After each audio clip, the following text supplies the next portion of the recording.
Salut les copains! Bienvenue dans cette nouvelle vidéo et aujourd'hui ce sera la dernière de notre série de réponses à vos questions. Et aujourd'hui on aborde le thème du voyage et de la famille en général et on va pas traîner parce qu'il y a beaucoup de questions, alors c'est parti! C'est parti! Comment faites-vous pour avoir internet en Amérique? Alors au début du voyage, Canada, États-Unis et même Mexique, ces pays-là étaient couverts par nos forfaits français avec Free et on avait 25 gigas d'internet avec chacun de nos téléphones. Et depuis le Mexique, les pays qu'on traverse ne sont pas couverts par Free, donc on achète des SIM, des cartes SIM locales, avec des forfaits internet plus ou moins gros.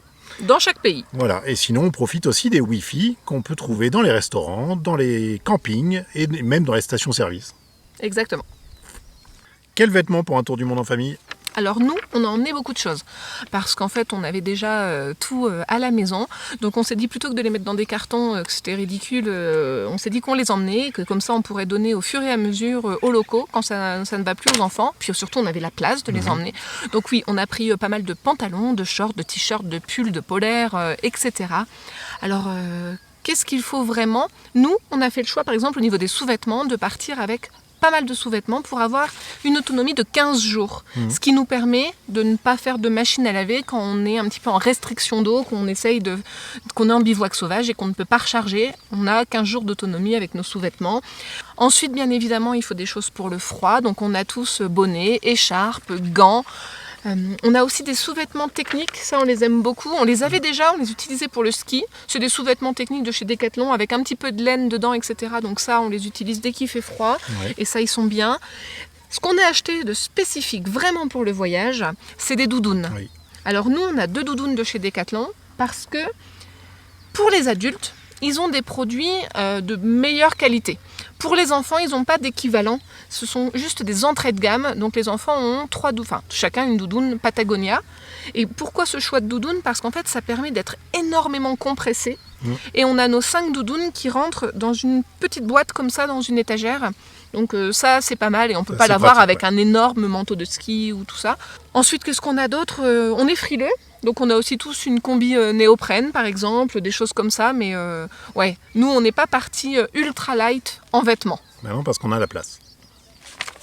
Où trouvez-vous les infos avant les passages de frontières, documents obligatoires, assurances, ou démarcher les agences ? Est-ce compliqué ou pas ?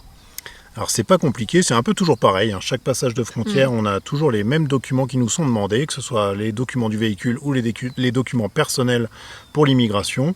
Donc c'est un peu toujours pareil. Et sinon, on peut trouver des infos supplémentaires sur l'appli qu'on utilise tout le temps, sur iOverlander, où du coup, il y a les points qui sont marqués et avec les pièces demandées, etc. Donc c'est assez pratique.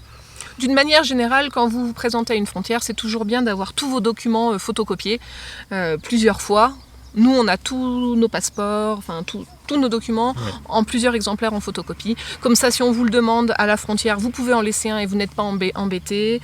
Et pour les assurances véhicules, en général aussi, aux frontières, il y a des petites agences d'assurance de véhicules qui permettent aux étrangers de pouvoir s'assurer dans le pays. Voilà. Donc, est-ce compliqué ou pas ? Non, on ne peut pas dire que c'est compliqué, c'est juste que parfois, il faut être patient. Voilà, parfois c'est un peu long, ouais. Parfois c'est un peu long. Bien évidemment aussi dans le véhicule, en fonction des pays, il ne faut pas laisser de nourriture, il ne faut pas laisser de produits laitiers, de viande ou ce genre de choses. Enfin, voilà, donc en général quand on passe une frontière, on n'a plus grand chose dans le camion et on refait les courses dans le nouveau pays.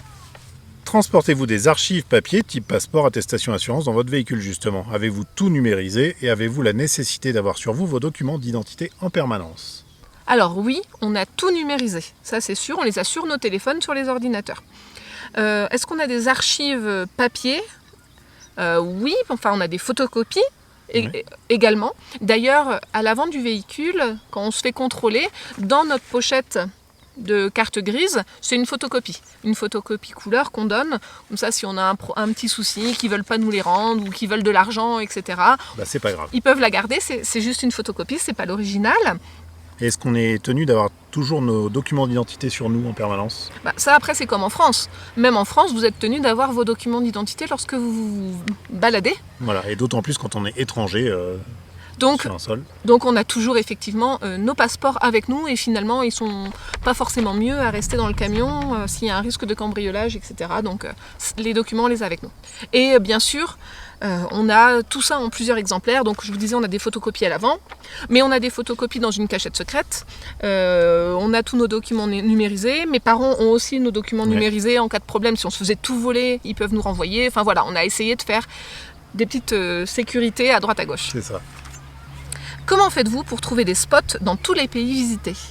Et bien encore une fois, on utilise en Amérique cette application extraordinaire qui est iOverlander. On va vous la marquer dans la description si vous voulez.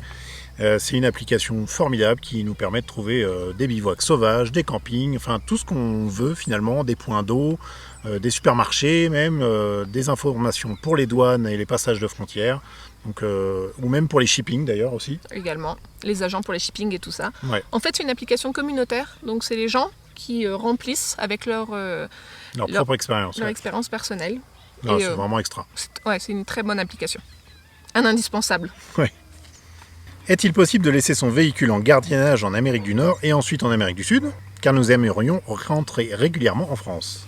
Alors, on va commencer par l'Amérique du Nord. Canada, États-Unis, je ne sais pas. Je ne sais pas. Par contre, le Mexique, oui, c'est possible parce que quand vous rentrez avec votre véhicule, ils vous donnent directement 10 ans d'autorisation d'importation temporaire pour le véhicule. Alors nous, on avait 6 mois personnellement, mais pour le véhicule, on avait direct une autorisation de 10 ans. Donc aucun problème pour le laisser au Mexique, repartir, revenir, etc.